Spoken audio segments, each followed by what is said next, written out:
Hello students, start करते हैं next lecture of surface chemistry के साथ। तो पिछले वाले लेक्चर में हमने एड्जॉर्प्शन देखा था। एड्जॉर्प्शन क्या होती थी?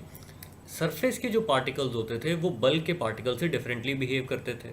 जो बल्क में पार्टिकल होता था वो बैलेंस्ड फोर्सेस हर साइड से एक्सपीरियंस करता था, बट सरफेस वाले पार्टिकल्स की जो फोर्सेस थी वो अनबैलेंस्ड रह जाती थी।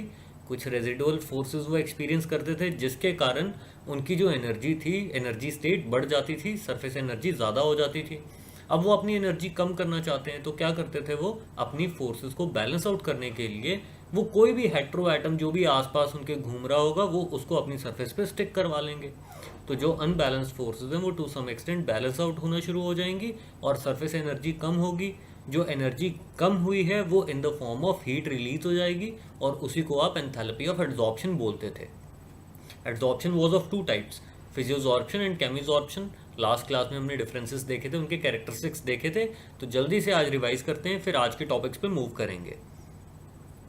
सबसे पहले कैरेक्टरिस्टिक्स ऑफ फिजियोजॉर्प्शन। फिजियोजॉर्प्शन में क्या होता था? वॉन्डरवॉल्स फोर्सेस ऑपरेट करती थी जो कि यूनिवर्सल होती हैं। तो ये किसी भी एड्जॉर्बेट और किसी भी एड्जॉर्बेंट में एग्जिस्ट कर सकती हैं। तो फिजियोजॉर्प्शन बिल्कुल भी स्पेसिफिक नहीं होती।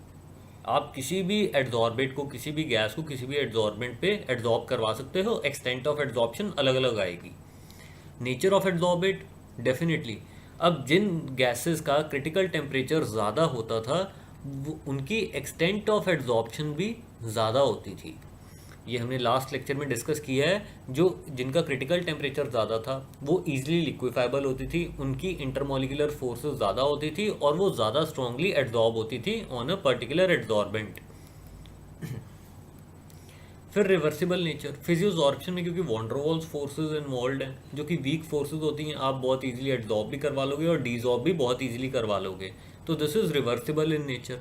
सरफेस एरिया ऑफ एड्जॉर्बेंट जितना ज़्यादा फिजियोजॉर्प्शन उतनी ज़्यादा, इनफैक्ट केमिजॉर्प्शन भी उतनी ज़्यादा। जितनी ज़्यादा सरफेस अवेलेबल रहेगी उतना ज़्यादा एड्जॉर्बेट आप उसकी सरफेस पे स्टिक करवा सकते हो। देन एंथैल्पी ऑफ एड्जॉर्प्शन फिजियोजॉर्प्शन के केस में कम आती है, उसकी रेंज 20 to 40 किलोजूल पर मोल रहती है। ठीक है, these were the characteristics of physisorption. और ऐसे ही केमिजॉर्प्शन के क्या क्या कैरेक्टरिस्टिक्स हैं? हाईली स्पेसिफिक, क्योंकि केमिजॉर्प्शन में केमिकल बॉन्ड्स बनने हैं, तो केमिकल बॉन्ड्स तो किसी स्पेसिफिक सेट ऑफ एड्जॉर्बेंट और एड्जॉर्बेट में ही बन सकते हैं। आप हाइड्रोजन को निकल, प्लेटिनम, पैलेडियम पे ही एड्जॉर्ब करवा सकते हो, मैग्नीशियम या एल्यूमिनियम पे नहीं करवा सकते। तो उन पे हाइड्रोजन फिजियोजॉर्ब चाहे हो जाए। तो केमिजॉर्प्शन इज हाईली स्पेसिफिक, इरिवर्सिबल होती है। आपने एड्जॉर्ब करवा लिया, फिर उसके बाद डीजॉर्ब करवाना मुश्किल रहता है। ठीक है, it is not as reversible as physisorption. फिर जितना ज़्यादा सरफेस एरिया होगा आपके सरफेस पे उतने ज़्यादा नंबर ऑफ एड्जॉर्बेट मॉलिक्यूल्स आ सकते हैं, केमिजॉर्ब हो सकते हैं, केमिजॉर्प्शन की एक्सटेंट ज़्यादा रहेगी। और क्योंकि केमिजॉर्प्शन में केमिकल बॉन्ड्स की फॉर्मेशन होती है तो इसमें जो हीट भी रिलीज होती है ड्यूरिंग एड्जॉर्प्शन वो ज़्यादा रहती है। ठीक, ये सारे पॉइंट्स हमने लास्ट लेक्चर में डिस्कस किए थे। अब नेक्स्ट हम देखते हैं कि एड्जॉर्प्शन आइसोबार्स। आइसोबार्स क्या होते हैं? Isobars are constant pressure curves. अब टेम्परेचर चेंज करवाने से एड्जॉर्प्शन पे क्या फ़र्क पड़ेगा, ये भी वैसे लास्ट लेक्चर में हमने डिस्कस किया था। जैसे जैसे आप टेम्परेचर बढ़ाते जाओगे फिजियोजॉर्प्शन क्या होती जाएगी?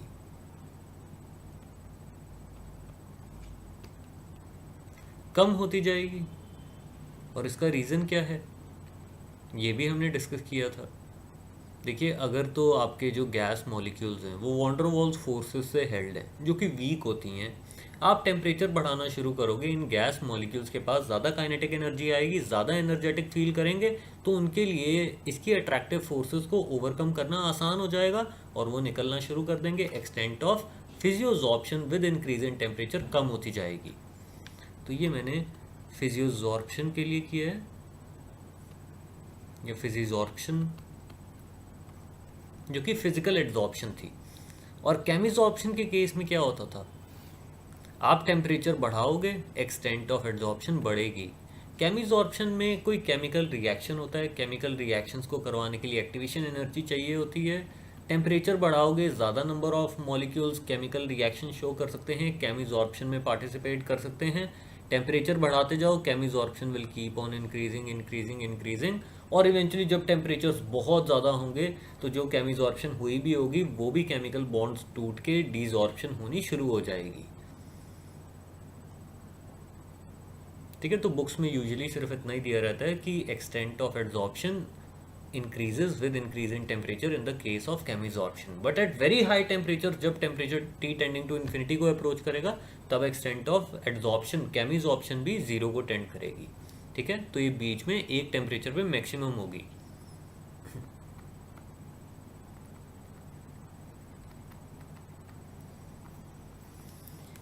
ओके तो ये एड्जॉर्प्शन आइसोबार्स हैं। आइसोबार्स का मतलब ये है कि हम ये जब टेम्परेचर चेंज करवा रहे हैं तो प्रेशर को कांस्टेंट रख रहे हैं।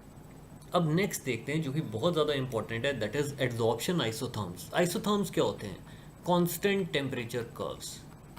अब टेम्परेचर को सेम रखते हुए हम प्रेशर को चेंज करवाएंगे और देखेंगे प्रेशर का क्या इफेक्ट आएगा। अगर प्रेशर बढ़ाना शुरू कर देंगे हम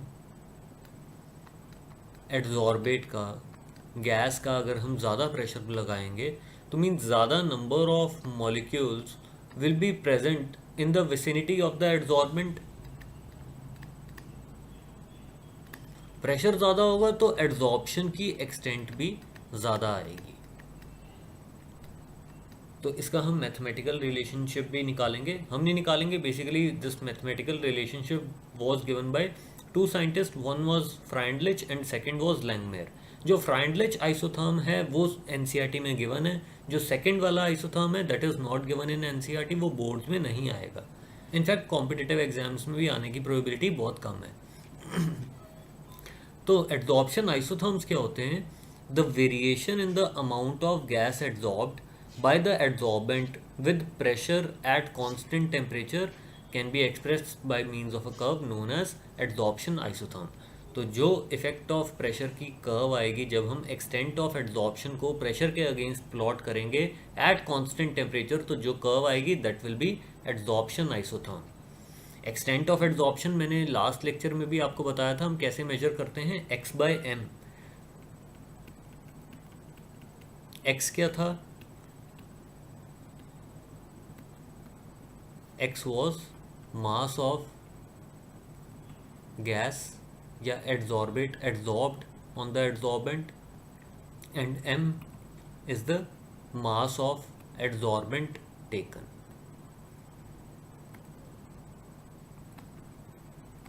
आसान भाषा में 1 ग्राम एड्जॉर्बेंट कितना ग्राम ऑफ गैस को एड्जॉर्ब कर सकता है, कितना एड्जॉर्बेट वो अपने पे एड्जॉर्ब करवा सकता है। तो that is extent of adsorption. जितनी ज़्यादा गैस 1 ग्राम एड्जॉर्बेंट पे आप एड्जॉर्ब करवा पाओगे, एक्सटेंट ऑफ एड्जॉर्प्शन उतनी ज़्यादा रहेगी। तो फ्राइंडलिच एड्जॉर्प्शन आइसोथर्म देखते हैं। फ्राइंडलिच ने एक मैथमेटिकल रिलेशन दिया था कि extent of adsorption is directly proportional to pressure raise to the power some exponent 1/n। तो ये जो 1/n है, जो exponent that lies between 0 and 1, मतलब जो n होगा that will lie between 1 to infinity। अब प्रोपोर्शनैलिटी कांस्टेंट कुछ k आ जाएगा। प्रेशर बढ़ाते जाओ, एक्सटेंट ऑफ एड्जॉर्प्शन बढ़ती जाएगी। इसका लोगैरिथमिक रिलेशन क्या आएगा? देखिए, log x/m equals log k plus 1/n log p। तो अगर हम ग्राफ प्लॉट करें बिटवीन x/m एंड p, तो वो आपको कैसा दिखेगा? जब प्रेशर 0 है तो x/m 0 है, प्रेशर बढ़ता जाएगा x/m बढ़ता जाएगा, तो ग्राफ कुछ ऐसा आएगा आपका। और यही अगर हम log x/m versus log p का ग्राफ प्लॉट करें,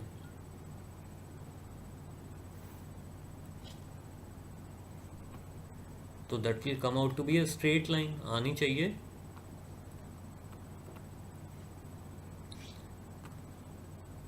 ये आपका y कोऑर्डिनेट है, ये आपका x कोऑर्डिनेट है। स्लोप क्या बनेगी 1/n, और y इंटरसेप्ट क्या होगा log k। तो ये ग्राफ आपको कैसा देखने को मिलेगा, with a positive slope, straight line with a positive slope. Slope आपकी क्या रहेगी, इट इज़ 1/n, और ये y इंटरसेप्ट क्या रहेगा log k। ठीक है, तो ये सिंपल सा रिलेशन है, एक आपको पता रहना चाहिए, एनसीईआरटी में भी ये गिवन है। अब देखिए, अगर मैं डिफरेंट टेम्परेचर पे आइसोथर्म्स प्लॉट करूं तो वो कैसे आएंगे।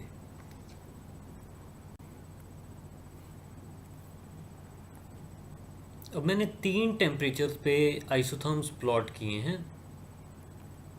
इधर वही एक्सटेंट ऑफ एड्सॉर्प्शन, ये प्रेशर, ये कर्व मैंने टेम्परेचर T1 पे प्लॉट की, ये T2 पे और ये T3 पे। आपने बताना कि कौन सा टेम्परेचर सबसे ज़्यादा है। तो आप कैसे डिटर्मिन करोगे, आप देखिए, आप एक कांस्टेंट प्रेशर पे एक्सटेंट ऑफ एड्सॉर्प्शन देखो किस केस में सबसे ज़्यादा है। थर्ड वाली कर्व में एक्सटेंट ऑफ एड्सॉर्प्शन सबसे ज़्यादा है, और फर्स्ट वाली कर्व में जो एक्सटेंट ऑफ एड्सॉर्प्शन सबसे कम है। दिस मीन्स कि T1 डेफिनेटली ज़्यादा होगा, तभी तो एक्सटेंट ऑफ एड्सॉर्प्शन कम है। T3 कम होगा, इसीलिए एक्सटेंट ऑफ एड्सॉर्प्शन ज़्यादा है। जैसे जैसे आप टेम्परेचर बढ़ाते हो वैसे वैसे एक्सटेंट ऑफ एड्सॉर्प्शन कम होती जाती है। जब तक आपको कुछ भी मेंशन नहीं रहता, आपने फिजियोजॉर्प्शन ही लेना है। तो ये जो कर्व्स हैं, this is for physisorption. As you keep on increasing the temperature, अभी हमने देखा है थोड़ी देर पहले, टेम्परेचर बढ़ाने के साथ साथ फिजियोजॉर्प्शन की एक्सटेंट कम होती जाएगी। तो किस केस में आपको मिनिमम एक्सटेंट ऑफ एड्सॉर्प्शन देखने को मिल रही है, दैट इज इन T1। तो T1 टेम्परेचर सबसे ज़्यादा होगा, फिर T2 और फिर T3। ठीक है, अब फ्राइंडलिच आइसोथर्म की लिमिटेशंस देखते हैं। तो फ्राइंडलिच आइसोथर्म के अकॉर्डिंग क्या था कि x/m is directly proportional to pressure raise to the power some exponent. आप प्रेशर बढ़ाते जाओ, एक्सटेंट ऑफ एड्सॉर्प्शन बढ़ती जाएगी। तो ये जब इन्फिनिटी को टेंड करेगा, ये भी इन्फिनिटी को टेंड करेगा। एक्चुअल में ऐसा नहीं होता। एट वेरी हाई प्रेशर होता क्या है, कर्व सैचुरेट होने लग जाती है। x/m एक डेफिनेट वैल्यू को अचीव करना शुरू कर देता है। ये कर्व ऐसे इन्फिनिटी तक ग्रो नहीं करेगी। ये क्या कर्व कैसी आएगी, ये सैचुरेट होना शुरू हो जाएगी एट वेरी हाई प्रेशर, एक डेफिनेट वैल्यू को टेंड करना शुरू कर देगी। अब ऐसा क्यों होगा, जब आप बहुत ज़्यादा प्रेशर लगाओगे तो सैचुरेशन आनी शुरू हो जाएगी, जो आपकी सरफेस है वो कम्प्लीटली ऑक्यूपाई हो जाएगी। फर्दर अगर आप प्रेशर बढ़ाओगे भी तो एड्सॉर्प्शन में आपको कोई ज़्यादा इंक्रीज देखने को नहीं मिलेगा। तो experimental isotherms always seem to approach a saturation at high pressure which can not be explained by Freundlich isotherm, thus it fails at high pressure. तो ये लिमिटेशन है फ्राइंडलिच एड्सॉर्प्शन आइसोथर्म की। तो आप इतना समझते हैं, अगर हम 1/n की वैल्यू थोड़ी सी चेंज कर दें तब हम फ्राइंडलिच एड्सॉर्प्शन आइसोथर्म की लिमिटेशन को ओवरकम कर सकते हैं। कैसे, देखिए, जब तक तो प्रेशर्स बहुत ज़्यादा कम है,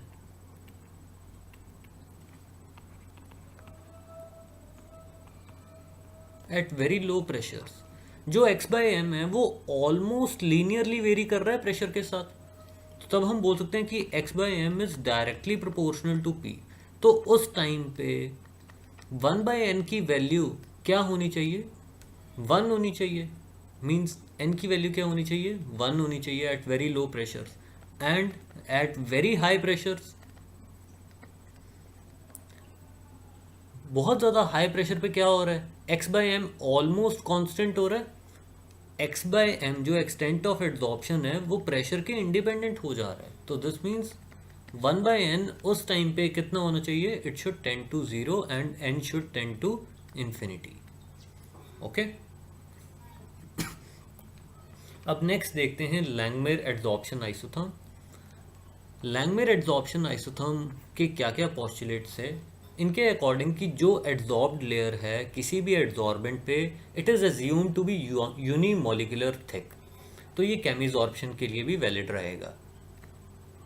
जैसे केमिजॉर्प्शन में यूनिमोलिकुलर लेयर ही तो बनती थी हमेशा, मल्टी मॉलिकुलर लेयर्स तो नहीं ना बना सकते थे। तो लैंगमिर एडजॉर्प्शन आइसोथर्म में हम यही एज्यूम करते हैं कि यूनिमोलिकुलर लेयर ही बनेगी, मल्टी मॉलिकुलर लेयर्स नहीं बनेंगी। जो एडजॉर्प्शन है that takes place on fix site, और हर एक site can adsorb one molecule only. जब सारी की सारी सरफेस कंप्लीटली कवर हो जाएगी by the gas, further adsorption नहीं हो पाएगी। और जो प्रोसेस ऑफ एडजॉर्प्शन है that is a dynamic process, this involves condensation and evaporation.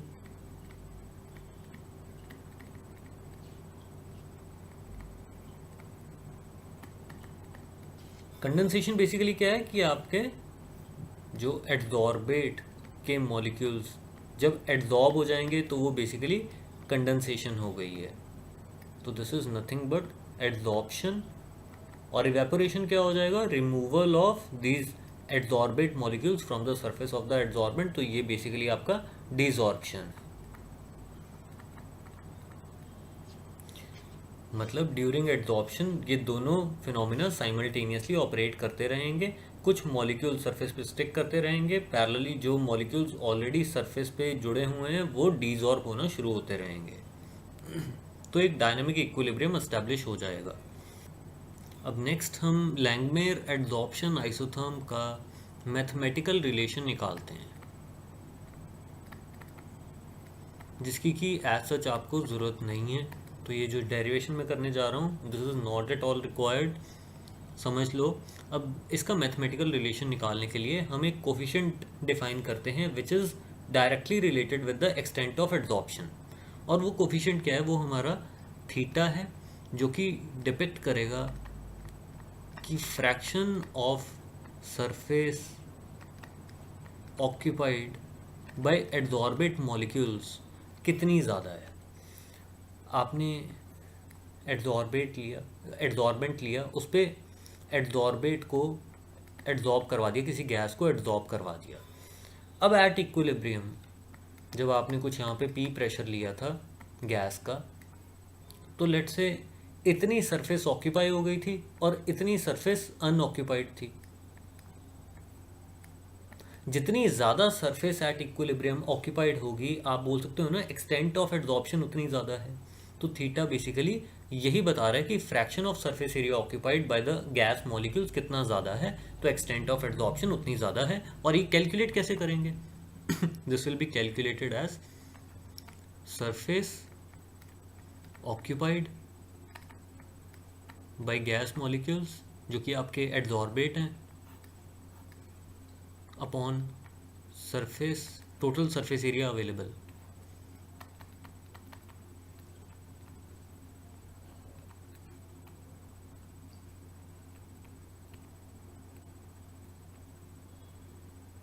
तो ये हम एडजॉर्बेंट के लिए देख रहे हैं कि हमारे एडजॉर्बेंट का कितना सरफेस एरिया ऑक्यूपाइड है और कितना टोटल सरफेस एरिया एडजॉर्बेंट का अवेलेबल था।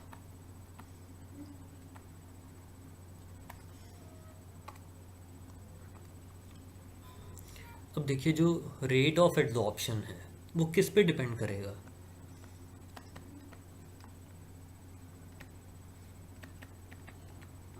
That will be directly proportional to कि कितना सरफेस एरिया अभी खाली पड़ा है। जितना ज़्यादा सरफेस एरिया खाली पड़ा होगा उतना जल्दी एडजॉर्प्शन हो सकता है। जैसे जैसे सरफेस ऑक्यूपाई होती जाएगी रेट ऑफ एडजॉर्प्शन कम होता जाएगा, क्योंकि फ्री साइट्स यहाँ पे कम होती जाएंगी। तो rate of adsorption will be directly proportional to the empty area available.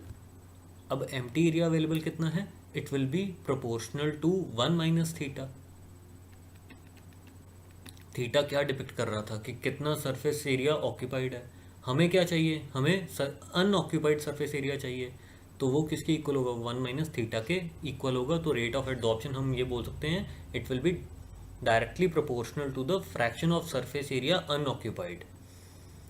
और किस पे डिपेंड करेगा रेट ऑफ एडजॉर्प्शन, देखो जितना ज़्यादा आप यहाँ पे प्रेशर लगाओगे, जितने ज़्यादा आप यहाँ पे गैस के मॉलिक्यूल्स लोगे, उतनी ज़्यादा रेट ऑफ एडजॉर्प्शन आपको देखने को मिलेगी।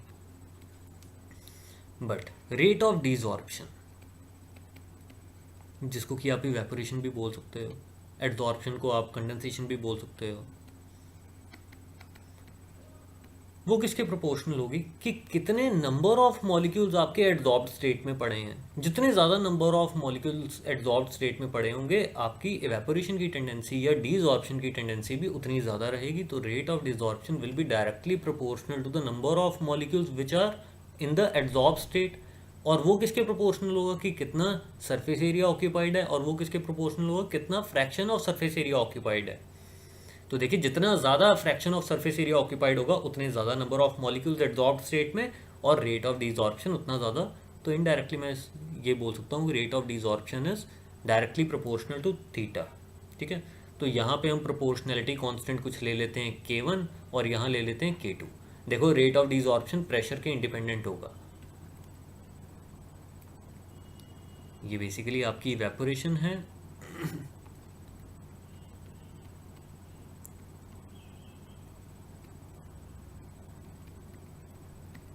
और ये एड्जॉर्प्शन को लैंगमिर ने कंडेंसेशन बोल दिया था। और ये क्या आ जाएगा, it will B K1 1 minus theta into P, और ये क्या आ जाएगा K2 into theta.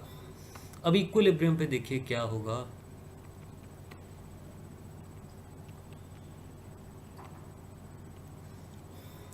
Eight equilibrium rate of adsorption और डिजॉर्प्शन क्या हो जाएंगे rate of adsorption and desorption will become equal.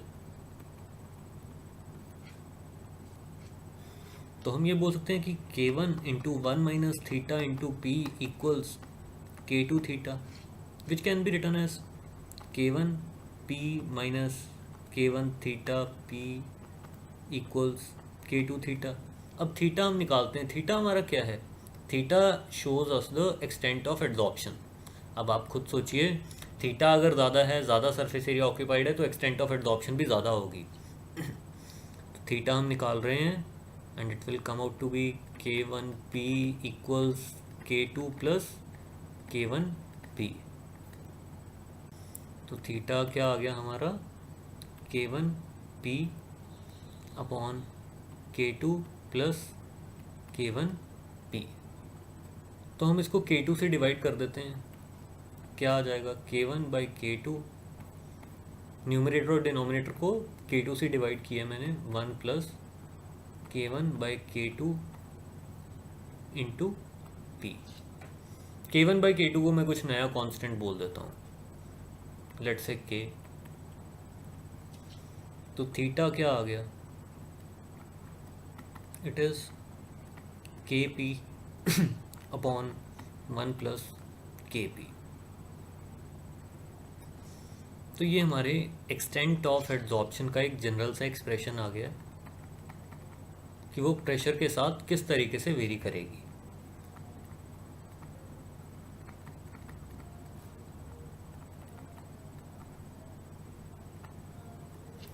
ठीक, तो अब देखते हैं लिमिटिंग केसेस देखते हैं। तो अभी हमारा थीटा क्या आया है, it is KP plus 1 by KP। जब प्रेशर बहुत ज़्यादा लो है, when P is very low, P tends to 0, तो ये जो टर्म होगी KP वाली, इसको मैं नेग्लेक्ट कर सकता हूँ इन कंपैरिजन टू 1।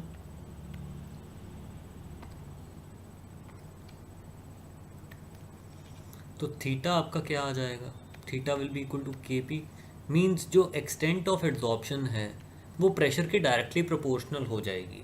ऐसा कुछ ही अभी हमने फ्राइंडलिच एड्जॉर्प्शन आइसोथर्म में किया था। ये देखिए, एट वेरी लो प्रेशर जो एक्सटेंट ऑफ एड्जॉर्प्शन थी वो लीनियरली वेरी कर रही थी विद प्रेशर। और जब प्रेशर बहुत ज़्यादा है, when P tends to infinity,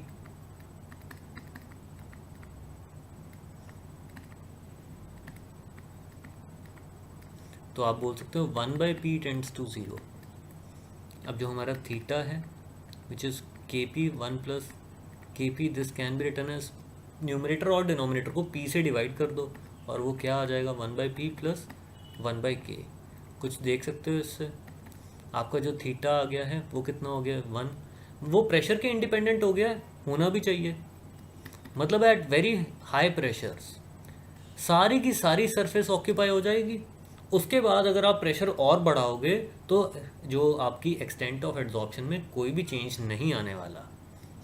और यही चीज़ हमने पिछले फ्रैंडलिच एड्जॉर्प्शन आइसोथर्म के केस में देखी थी कि जो एक्सपेरिमेंटली डिटर्मिन्ड एड्जॉर्प्शन आइसोथर्म्स आएंगे वो सैचुरेशन स्टेट क्यों अटेन करते हैं। बेसिकली दिस इज बिकॉज कि once all of the surface gets occupied at very high pressure, further increase in pressure will not result in any increase in extent of adsorption. So this depicts the adsorption isotherm saturates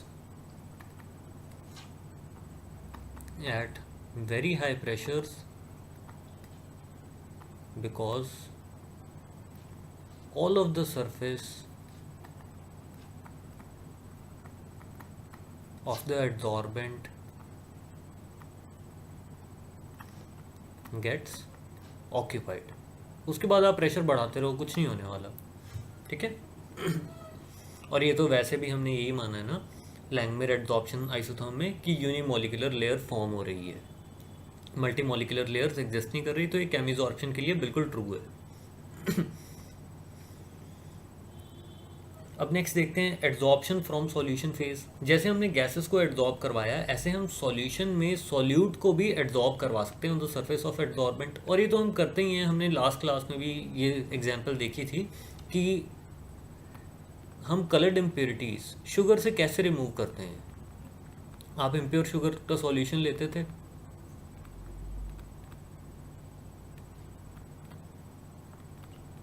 जो कि yellowish brown coloured होता था।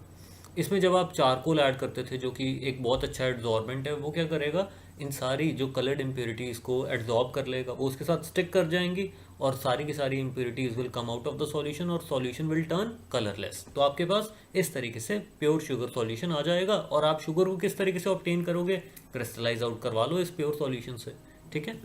तो ये क्या थी adsorption from solution phase. और भी बहुत सारी एग्जांपल्स हैं, जैसे आप एसिटिक एसिड के सॉल्यूशन को चारकोल के साथ शेक कर दो तो होगा क्या कि a part of acid will get absorbed by the charcoal और कॉन्सेंट्रेशन ऑफ एसिड क्या हो जाएगी सॉल्यूशन में, कम हो जाएगी।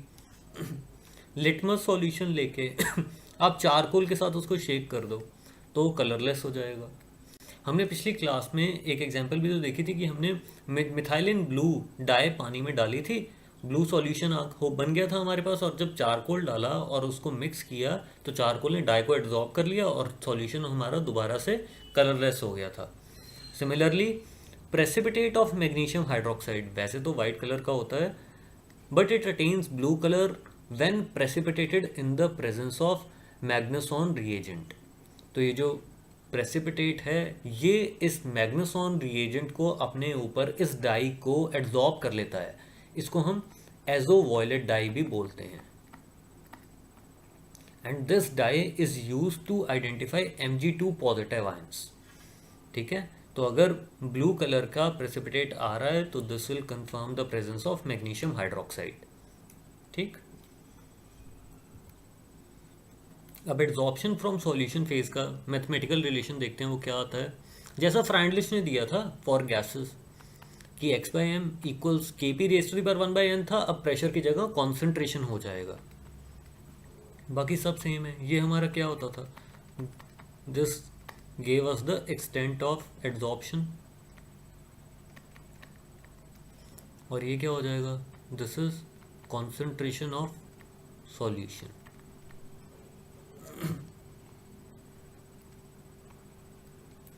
तो देखिए जो आपकी एक्सटेंट ऑफ एड्जॉर्प्शन है, टेम्परेचर अगर आप बढ़ाते जाओगे तो वो कम होती जाएगी। सॉल्यूशन फेज में भी ऐसा ही होता है जैसा हमने पहले डिस्कस किया हुआ है। जैसे आपकी गैसेस टेम्परेचर बढ़ाने के साथ साथ डीजॉर्ब होना शुरू हो जाएंगी, वैसे वैसे आपके सॉल्यूट पार्टिकल्स भी किसी सॉलिड एड्जॉर्बेंट से डीजॉर्ब होना शुरू हो जाएंगे as you keep on increasing the temperature. तो ये कुछ ऑब्जर्वेशंस हैं एड्जॉर्प्शन फ्रॉम सॉल्यूशन फेज की, ये बिल्कुल मैच करती हैं वैसे ही जैसे हमने गैसेस के लिए डिस्कस किया था।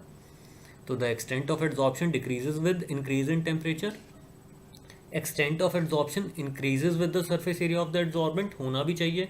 जितना ज़्यादा सरफेस एरिया एड्जॉर्प्शन उतनी ज़्यादा extent of adsorption depends on the concentration of the solute in solution, ये देखो, और extent of adsorption depends on the nature of the adsorbent and adsorbate. वो तो ऑब्वियसली डिपेंड करेगा, क्योंकि हर सेट ऑफ एड्जॉर्बेंट और एड्जॉर्बेट में जो फोर्सेज होंगी वो अलग अलग होंगी।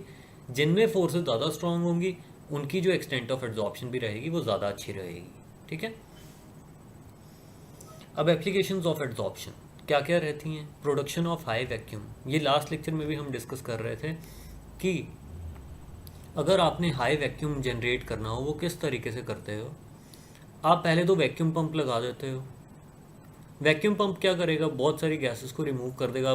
जो बचे कुछ मॉलिक्यूल्स होंगे उनको रिमूव करने के लिए आप वैक्यूम पंप फर्दर यूज़ नहीं कर सकते।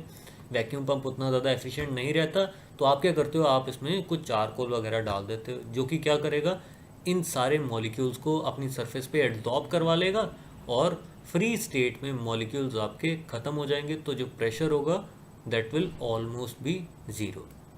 ठीक है, फिर गैस मास्क में यूज़ होता है, जो वर्कर्स माइंस वगैरह में काम करते हैं जहाँ पे बहुत सारी पॉइजनस गैसेस होती हैं, such as carbon monoxide, methane और हाइड्रोकार्बन्स, SO2। तो बड़े बड़े मास्क जो रहते हैं उनमें एक्टिवेटेड चारकोल रहता है which absorbs all the poisonous gases. फिर नेक्स्ट है कंट्रोल ऑफ ह्यूमिडिटी। ये हमने देखा था कि सिलिका और एल्यूमिनियम जेल्स को हम एज एड्जॉर्बेंट्स यूज़ करते हैं फॉर रिमूविंग मॉइस्चर। आपकी जो नई वाटर बॉटल्स आप खरीदते हो उसमें सिलिका जेल के पाउचेस होते हैं। Removal of colouring matter from solutions, ये अभी हमने देखा है कि जैसे शुगर को क्लीन करने के लिए, शुगर को प्योरीफाई करने के लिए हम एनिमल चारकोल वगैरह यूज़ करते हैं जो कि कलर्ड इम्प्योरिटीज़ को एब्जॉर्ब कर लेता है। अब नेक्स्ट है हेट्रोजीनियस कैटालिसिस, ये हम देखेंगे अभी आगे जाके। अभी कैटालिसिस हमने पढ़ना है। हेट्रोजीनियस कैटालिसिस वो होती है कि जहाँ पे आपकी phase of catalyst is different from the phase of the reactants. तो आप बहुत सारी गैशियस रिएक्शंस को सॉलिड कैटलिस्ट की सरफेस पे करवाते हो और वो कैटलाइज होना शुरू हो जाती हैं और रेट ऑफ रिएक्शन उनका बढ़ जाता है। तो ये अभी हम डिस्कस करेंगे। फिर इनर्ट गैसेस को सेपरेट करने के लिए आप ये एड्जॉर्प्शन का फिनोमिना यूज़ करते हो। डिफरेंट इनर्ट गैसेस के क्रिटिकल टेम्परेचर्स डिफरेंट आएंगे। जिनका मोलर मास ज़्यादा रहेगा, जिन इनर्ट गैसेस का मोलर मास ज़्यादा रहता है उनमें इंटरमोलिकुलर फोर्सेस ज़्यादा होती हैं, उनका क्रिटिकल टेम्परेचर ज़्यादा आता है, उनको लिक्विफाई करवाना आसान होता है, वो ज़्यादा स्ट्रॉन्गली एब्जॉर्ब होती हैं। तो ये भी हम आगे जाके पी ब्लॉक एलिमेंट्स में पढ़ेंगे कि इनर्ट गैसेस की सेपरेशन हम करते हैं बाय डेवार मेथड, जिसमें कि हम ये पूरा एड्जॉर्प्शन का प्रिंसिपल यूज़ करेंगे। तो due to the difference in the degree of adsorption of gases by charcoal, a mixture of noble gases can be separated.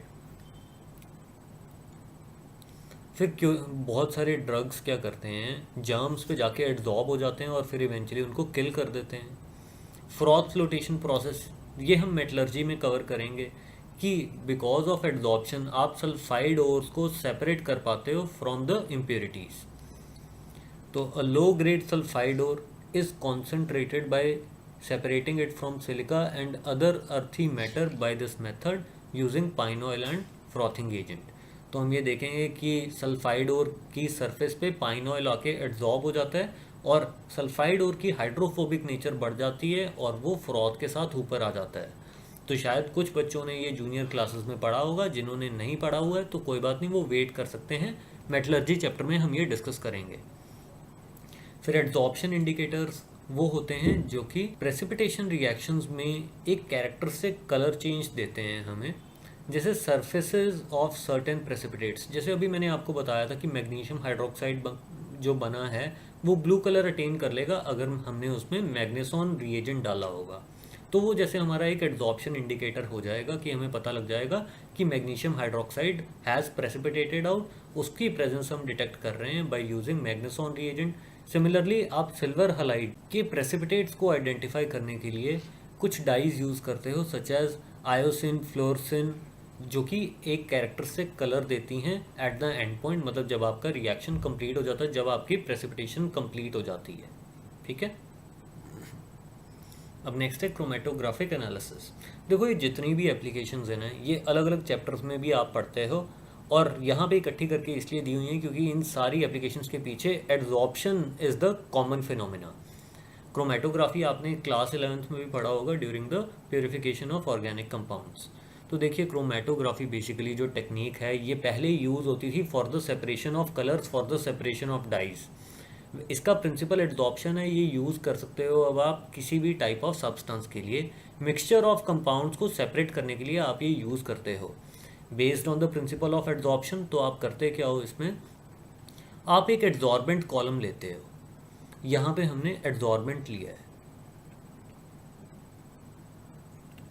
और ऊपर की तरफ हम मिक्सचर ऑफ 2-3 कंपाउंड्स ले लेते हैं और उनको एक एप्रोप्रिएट सॉल्वेंट में डिज़ोल्व करवा लेते हैं। तो हमारे पास जो सॉल्यूशन होगा उसमें अगर 3 डिफरेंट कंपाउंड्स हैं उनको सेपरेट हम करना चाहते हैं, हम क्या करेंगे, इस सॉल्यूशन को ऊपर से पोर कर देंगे।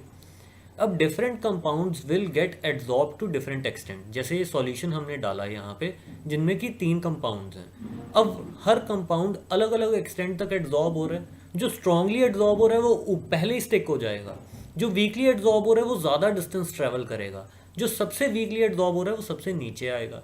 तो अल्टीमेटली जो आपका सॉल्वेंट है वो तो नीचे से निकल जाएगा, उसको एक्चुअल में एलुएंट बोला जाता है। अब आप क्या करोगे, इस एड्जॉर्बेंट कॉलम को निकालोगे और तीनों कंपाउंड्स को फिर आप इवेंचुअली सेपरेट कर लोगे। तो ये आपकी क्रोमेटोग्राफी टेक्निक है। तो क्रोमेटोग्राफी जो टर्म है इसमें जो क्रोमा वर्ड है that is related to colour, इसका मीनिंग कलर होता है। तो ये जो टेक्निक थी this was used for the separation of coloured dyes, but eventually फिर इसको किसी भी मिक्सचर ऑफ कंपाउंड्स के लिए यूज़ किया जा सकता है।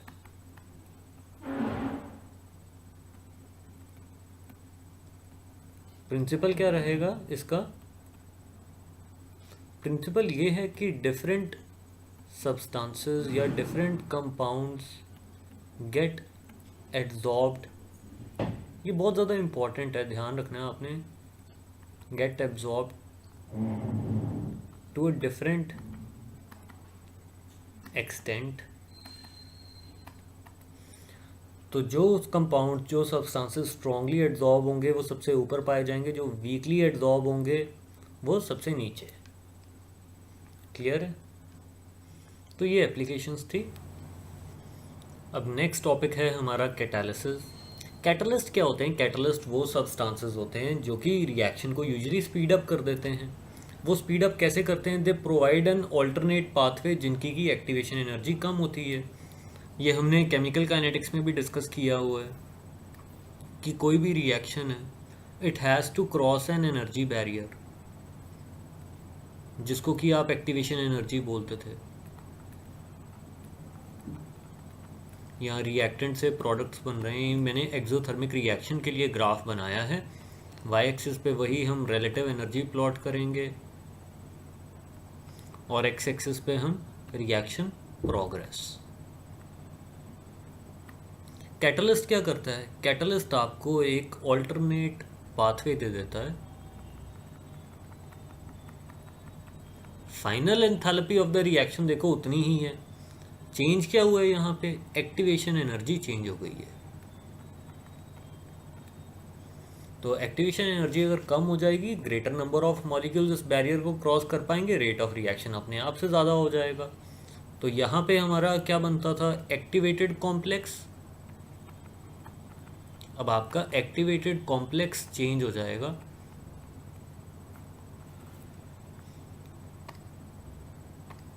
कैटलिस्ट अपनी सरफेस पे कोई और एक्टिवेटेड कॉम्प्लेक्स बनाएगा, लेट्स से उसको हम बोल देते हैं एड्जॉर्ब्ड एक्टिवेटेड कॉम्प्लेक्स।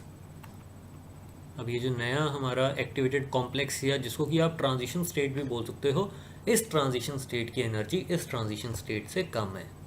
देखिए आपने ट्रांजिशन स्टेट को या एक्टिवेटेड कॉम्प्लेक्स को इंटरमीडिएट के साथ कंफ्यूज नहीं करना। इंटरमीडिएट क्या होता था? जो एक स्टेप में बनता था और दूसरे स्टेप में कंज्यूम हो जाता था। तो इंटरमीडिएट आपका जैसे ये दो पहाड़ियों के डिप्रेशन में लाए करेगा, वैली में लाए करेगा, और एक्टिवेटेड कॉम्प्लेक्स या ट्रांजिशन स्टेट्स पीक को करस्पॉन्ड करती हैं। तो क्योंकि ये हाई एनर्जी स्टेट है, तो हाई एनर्जी स्टेट में मिनिमम नंबर ऑफ मॉलिक्यूल्स रहेंगे, तो आप ट्रांजिशन स्टेट्स या एक्टिवेटेड कॉम्प्लेक्स को कभी आइसोलेट ही नहीं कर पाते। बट इंटरमीडिएट्स को आप आइसोलेट कर पाते हो।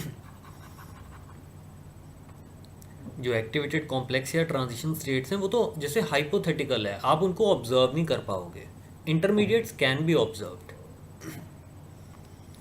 चलिए कैटालिसिस पे दोबारा से आते हैं। A catalyst is a substance that increases the rate of a reaction by providing an alternate path of lower activation energy. अब कैटलिस्ट रिएक्शन में पार्टिसिपेट करता है या नहीं करता? पार्टिसिपेट करता है, तभी तो वो एक ऑल्टरनेट पाथवे दे रहा है रिएक्टेंट मॉलिक्यूल्स को, बट ओवरऑल रिएक्शन में कंज्यूम नहीं होता। जितना आपने स्टार्टिंग में लिया था उतना ही लास्ट में आपको मिल जाएगा। Since catalysts are not consumed in the reaction, very small quantities of the catalyst are required to enhance the reaction rate। ठीक है।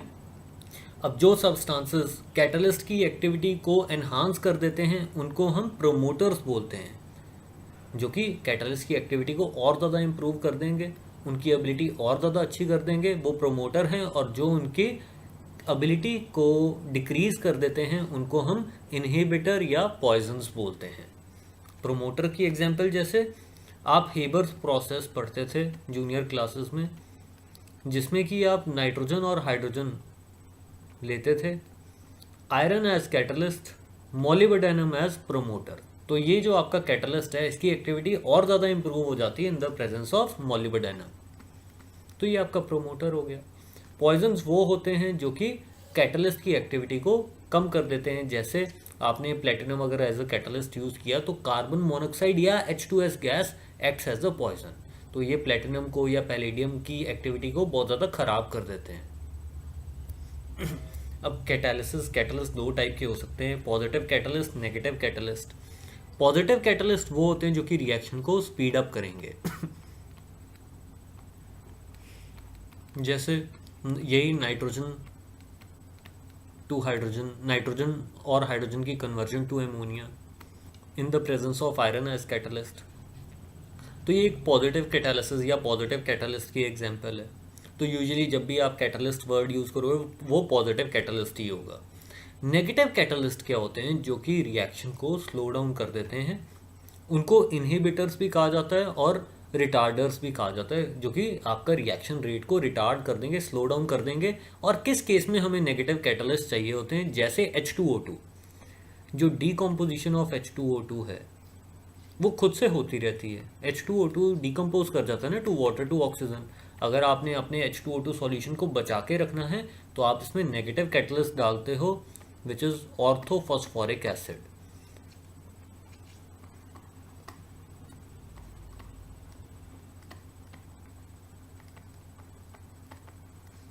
ये यूज़ कर सकते हो या आप यूज़ करते हो एसिटानालाइड। ये दोनों एक्ट करते हैं नेगेटिव कैटलिस्ट की तरह, मतलब जो इसका डीकम्पोजिशन है उसको स्लो डाउन करते हैं।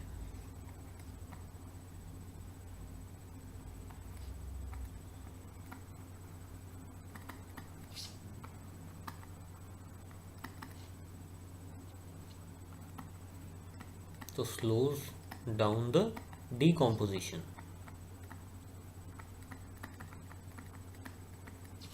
ओके।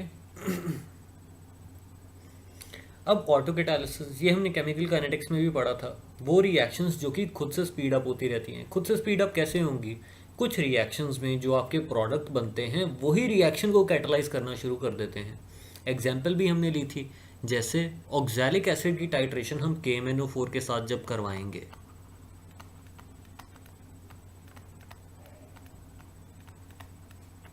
KMnO4 बहुत अच्छा ऑक्सीडाइजिंग एजेंट है। आप उसको एसिडिक मीडियम में भी यूज़ कर सकते हो, अल्कलाइन मीडियम में भी। ये हम एसिडिफाइड KMnO4 के साथ ऑक्सैलिक एसिड की टाइट्रेशन करवा रहे हैं।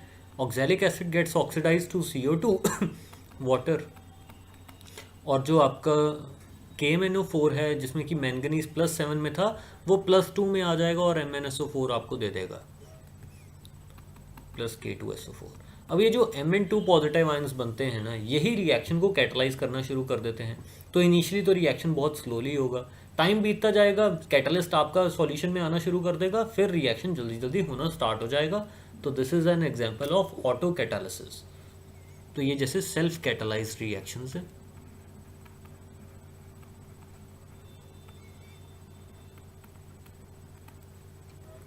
यही नीचे लिखा हुआ है, in the oxidation of oxalic acid by KMnO4 Mn2 positive ions formed is known to accelerate the reaction. तो आप देख सकते हो कि when KMnO4 is run into warm solution of oxalic acid, जब आप KMnO4 ऑक्सैलिक एसिड में डालोगे इनिशियली तो क्या होगा, there is a time lag before the decolourisation occurs. KMnO4 धीरे धीरे करके रिएक्ट करेगा, तो उसका जो पर्पल कलर है वो धीरे धीरे करके डिसअपियर होता था। जैसे जैसे टाइम बीतता गया आप और KMnO4 ऐड करते गए, तो डीकलराइजेशन बिकेम ऑलमोस्ट इंस्टेंटेनियस। अब ऐसा क्यों हुआ, क्योंकि आफ्टर सम टाइम सॉल्यूशन में Mn2 पॉजिटिव आयंस आ गए थे जिन्होंने कैटलाइज करना शुरू कर दिया। अब KMnO4 जल्दी से रिएक्ट करना शुरू कर देगा, रेट ऑफ रिएक्शन ज़्यादा हो जाएगा, डीकलराइजेशन आपकी इंस्टेंटेनियस हो जाएगी। ठीक है। अब नेक्स्ट आते हैं, अब कैटालिसिस को आप फर्दर क्लासिफाई कर सकते हो एज होमोजेनियस कैटालिसिस और and heterogeneous catalysis. Homogeneous catalysis वो होती है जिसमें कैटलिस्ट की फेज सेम होती है as that of the reactant. मतलब अगर आपके रिएक्टेंट्स गैसेस, कैटलिस्ट भी अगर गैस है तो आपकी वो होमोजेनियस कैटालिसिस की एग्जांपल बनेगी। या अगर आपके रिएक्टेंट्स एक्वस फेज में है और कैटलिस्ट भी आपका एक्वस फेज में है, तभी वो होमोजेनियस कैटालिसिस होगी। अगर कैटलिस्ट की फेज डिफरेंट हो जाती है तो वो हेट्रोजेनियस कैटालिसिस होगी। अब जैसे इसमें SO2 और O2 का रिएक्शन आप करवा रहे हो, इन SO2 की ऑक्सीडेशन करवा रहे हो to SO3 in the presence of nitric oxide. ये भी क्या है, गैस है। तो कैटलिस्ट की जो फेज है that is same as that of the reactants, तो this will be a type of homogeneous catalysis. Another example, inversion of cane sugar. Sugar भी आपके एक्वस मीडियम में है, वाटर लिया है, ये भी एक्वस मीडियम या लिक्विड है। एसिडिक मीडियम में ये रिएक्शन कैटलाइज होता है, तो H पॉजिटिव आयंस ये भी एक्वस स्टेट में है, तो ये सारे सेम फेज में हैं, तो इसको भी हम होमोजेनियस कैटालिसिस के अंडर स्टडी करते हैं। ओके। एक और एग्जांपल आप लिख सकते हो, हाइड्रोलिसिस ऑफ एस्टर। एस्टर में भी आप क्या करते हो, एक्वस लेते हो plus water, H positive ions भी आपके एक्वस स्टेट में, कैटलिस्ट भी आपका एक्वस स्टेट में, सब कुछ एक्वस स्टेट में ही हो रहा है। ये भी होमोजेनियस कैटालिसिस की एग्जांपल है। देखिए ये जो रिएक्शन है ना, ये प्लेटिनम की प्रेजेंस में भी कैटलाइज करवाई जा सकती है। अगर मैं यहाँ पे NO की जगह, नाइट्रिक ऑक्साइड की जगह प्लेटिनम ले लूँगा विच इज़ अ सॉलिड, तो वो होमोजेनियस कैटालिसिस नहीं रहेगी, that will become heterogeneous catalysis.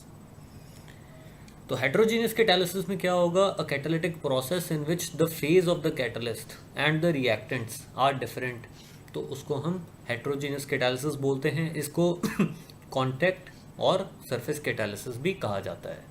ठीक है। तो ये इसकी एग्जांपल्स हैं। जैसे ये आपका रिएक्टेंट लिक्विड फेज में, ये सॉलिड है। ये सारे जितने भी यहाँ पे कैटलिस्ट लिखे हुए हैं ये सारे के सारे सॉलिड फेज में हैं, और इधर गैसेस हैं, तो फेज डिफरेंट हो गई, तो ये हेट्रोजेनियस कैटालिसिस। बहुत सिंपल है। अब नेक्स्ट है इंड्यूस्ड कैटालिसिस। इंड्यूस्ड कैटालिसिस क्या होती है, देखिए कुछ रिएक्शंस ऐसी होती हैं जो कि अकेले से अगर आप करवाओगे, आइसोलेशन में करवाओगे तो वो नहीं होती हैं, बट यही उनके साथ अगर आप किसी और रिएक्शन को करवाते हो तो आपकी फर्स्ट रिएक्शन भी होनी स्टार्ट हो जाएगी। अब इसको समझने के लिए हम एग्जांपल लेते हैं सोडियम आर्सेनाइट की। ये आपका सोडियम आर्सेनाइट है, जिसको कि अगर हम ऑक्सीजन की प्रेजेंस में रखें तो उसको ऑक्सीडाइज होना चाहिए टू सोडियम आर्सेनेट, बट नहीं होता है ये रिएक्शन। बट अगर आप सोडियम सल्फाइड के सॉल्यूशन से इस मिक्सचर को पास करवा दो, सोडियम सल्फाइड तो ऑक्सीडाइज होता ही होता है, वो सोडियम आर्सेनाइट की भी ऑक्सीडेशन को फैसिलिटेट कर देगा। तो ये रिएक्शन जो कि इन आइसोलेशन नहीं हो पा रहा था, वो इसकी प्रेजेंस में होना शुरू हो गया है। तो this reaction doesn't happen in isolation, but both can occur together.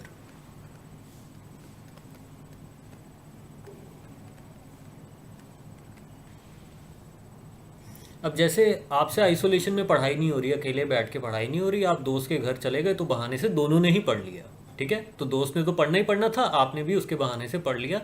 तो वैसे ही सोडियम आर्सेनाइट के साथ हुआ है। कि सोडियम आर्सेनाइड अकेले में तो ऑक्सीडाइज नहीं हो रहा था, बट सोडियम सल्फाइड को देख के तो सोचा कि चलो मैं भी ऑक्सीडाइज हो जाता हूँ। तो ये जो कैटालिसिस होती है जो कि अकेले में नहीं हो पाती बट दूसरी किसी रिएक्शन से इंड्यूस हो जाती है, दिस इज इंड्यूस्ड कैटालिसिस। तो when one reaction influences the rate of other reaction which does not occur under ordinary conditions, this phenomena is known as induced catalysis. Clear है? Sodium arsenide solution is not oxidized by air. However, when air is passed through a mixture of the solution of sodium arsenide and sodium sulfide, both of them undergo simultaneous oxidation. ठीक है, तो the oxidation of sodium sulfide has induced the oxidation of sodium arsenide. ठीक है। तो आपके दोस्त ने जैसे आपके अंदर पढ़ने की जिज्ञासा इंड्यूस कर दी है, तो वैसे ही सोडियम सल्फाइड ने सोडियम आर्सेनाइड के साथ किया है। तो आज के लिए बस इतना ही है। Thank you.